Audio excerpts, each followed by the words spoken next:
Hello investor, क्या आप जानते हैं यूएसए में डीमेट अकाउंट का पेनिट्रेशन कितना है उसके पॉपुलेशन के कंपैरिजन में? Any guess? चलिए मैं आपको बताता हूँ। ये फिगर है 55 से 60% के अराउंड में। और वहीं अगर हम इंडिया की बात करें तो डीमेट अकाउंट का पेनिट्रेशन तकरीबन 8 से 8.5% केवल है। अगले 5 साल में उसका प्रोजेक्शन रेट 25 से 30% होने वाला है। अब इससे सबसे बड़े बेनिफिशियल होंगे सारी ब्रोकरिंग कंपनियां। इसी में आनंद राठी की आज हम बात करेंगे। आनंद राठी अपना आईपीओ लेके आ रही है जो कि 750 करोड़ रुपए की तकरीबन है। टू बी प्रिसाइज 745 करोड़ का ये आईपीओ लेके आ रही है। 30 साल पुरानी ये कंपनी, देखते हैं कहाँ फिट बैठती है पी वैल्यूएशन में। तो चलिए शुरू करते हैं शुरुआत से। सबसे पहले आईपीओ के हम डिटेल को देखते हैं। तो आईपीओ इसका 23 सितंबर को आ रहा है और सितंबर 25 को ये क्लोज होगा। लिस्टिंग डेट इसकी 30 तारीख को होगी। फेस वैल्यू ₹5 है। इशू प्राइस बैंड 313 से 414 के बीच में रहने वाला है, पर कट ऑफ 414 का ही रहता है। लॉट साइज ₹36 पर शेयर, 36 शेयर है sorry. Total issue size 745 crore और लिस्टिंग इसकी एनएसई और बीएसई दोनों में हो रही है।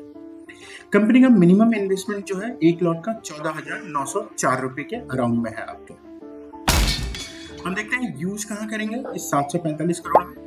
तो company long term working capital में 550 करोड़ पे यूज करने वाली है और बाकी पैसों को जनरल कॉर्पोरेट पर्पस पर। कंपनी के एक प्रोफाइल पे ओवरव्यू पे नजर डालते हैं तो आनंद राठी, जैसा हम जानते हैं आनंद राठी के बारे में, Anand Rathi share and stock broker limited है। हेडक्वार्टर इनका मुंबई में है और 1991 के में ये कंपनी बनी हुई है। लीडरशिप इनका खुद आनंद राठी जी हैं जो कि फाउंडर और चेयरमैन भी है कंपनी के। ये एक्स प्रेसिडेंट बीएसई के भी रहे हैं। प्रदीप गुप्ता जी को फाउंडर और वाइस चेयरमैन है। एक्सपीरियंस देखें तो इनको लगभग 30 साल का इस फाइनेंशियल इंडस्ट्री का है और service, equity, derivative, commodity, currency brokerage, margin trading, mutual fund distribution और डिजिटल ट्रेडिंग प्लेटफॉर्म पे काम करती है। नेटवर्क की बात करें तो 90 से प्लस ब्रांचेज हैं इनके 54 सिटीज में और 1123 ऑथराइज पर्सन है 333 सिटीज में जो इनके अकाउंट्स खोलते हैं। एक नजर इसके फाइनेंशियल परफॉर्मेंस पे डालेंगे तो मार्च 2023 में जो इसका रेवेन्यू था वो 468 करोड़, मार्च 24 में 683 और 25 में 847 करोड़ के अराउंड में है। EBITDA भी इसी तरह से ग्रोथ किया है इनका 115, फिर 230 और 311। पैट में भी ग्रोथ है, नेटवर्क में भी ग्रोथ है और साथ ही एसेट में भी। Sales growth comparison to last year अगर हम देखें तो इसका 24% है 24-25 की तुलना में। EBITDA में 35% और प्रॉफिट में 34% के अराउंड में ग्रोथ है। ROE भी अच्छा है 23.12% के अराउंड में। डेट इक्विटी रेशियो काफी हाई है 1.80। ऊपर से ये सर्विस इंडस्ट्री है तो इतना ज्यादा डेट इक्विटी होना कंपनी के लिए एक अलार्मिंग साइन है। कंपनी की वैल्यूएशन मैट्रिक्स की बात करें तो प्री आईपीओ इसका ईपीएस ₹23.17 बैठ रहा है और पी 17.87। वही पोस्ट आईपीओ ये ईपीएस घट के हो जा रहा है 16.52 और पी हो जा रहा है 25 के अराउंड में। हमने इंडस्ट्री का पी कैलकुलेट किया है और इंडस्ट्री का पी 15 से 20 के अराउंड में ही बैठ रहा है। हम उसको आगे स्लाइड में देखेंगे। अगर 15 के 20 के पी में हम देखें तो इसकी फेयर वैल्यू बैठ रही है 248 से 331, यानी कंपनी डिस्काउंट में लिस्ट होने जा रही है। चलिए आगे देखते हैं कि डिस्काउंट में ये लिस्ट होगी कि नहीं। ये इनके सारे कम्पिटिटिव है, हमने निकाला है सबका पी और आप देखेंगे कि लगभग जो हाईएस्ट पी दिख रहा है वो एडलवाइजेस फाइनेंशियल सर्विस का है जो कि 27 है। बाकी सारी की सारी कंपनियों का इससे कम है। आनंद राठी का हम देख रहे हैं तो 20 से 22 के बीच में है होना चाहिए, एक्चुअल में पी जबकि 25 है। वहीं ये एंजल वन का 21 से 23 और मोतीलाल ओसवाल के 20-21 लेवल के आसपास है। मतलब इन्वेस्टर इसे ग्रोथ वाला स्टॉक मान रहे हैं जैसे कि एंजल वन और मोतीलाल ओसवाल का है। आईसीआईसीआई सिक्योरिटी और जियोजीत का देखें तो 14 के आसपास बैठ रहा है। इनका पी ना काफी लो है और आनंद राठी के कंपेरिजन में, मतलब मार्केट इन्हें थोड़ा स्टेबल और स्लो ग्रोथ लेके मान रहा है।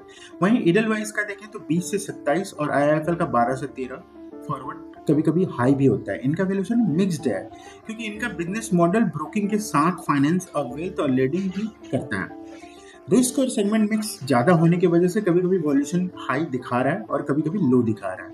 अगर हम इन नट सेल देखें तो आनंद राठी का आईपीओ इंडस्ट्री एवरेज बैठ रहा है 16 के आसपास में से ऊपर है, पर टॉप पीयर्स में देखें एंजल वन और एमएसएल के बराबर है मोतीलाल ओसवाल के।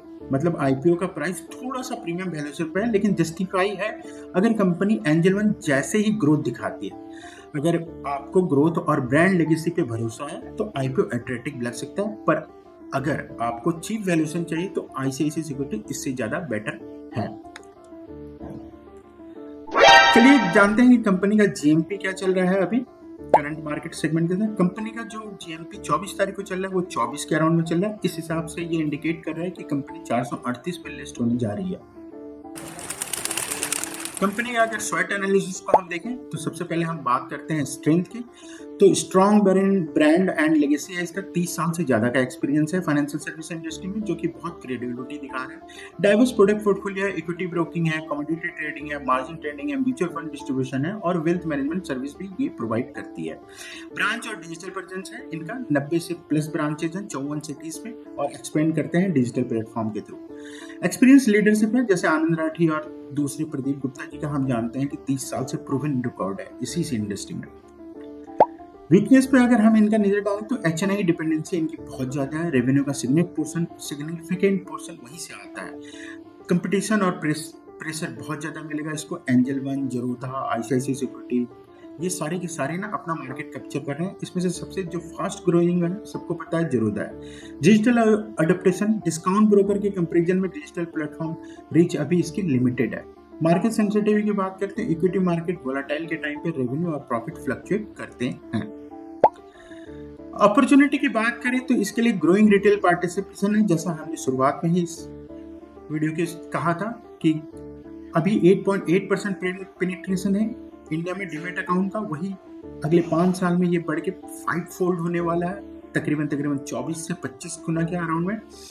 तो इसको इसका बेनिफिट मिलेगा। फिनटेक एडेप्टेशन है, डिजिटल ट्रेडिंग ऐप और रोबो एडवाइजरी सर्विस के थ्रू ये अट्रैक्ट कर सकते हैं हम इस कस्टमर को।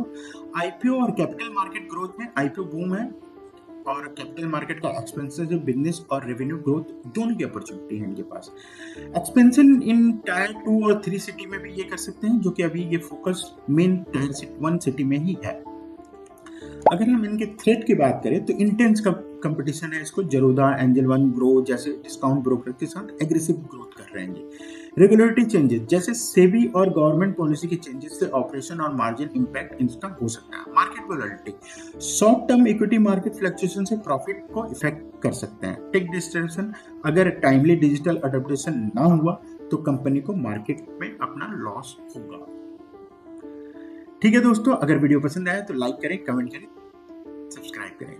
Thank you.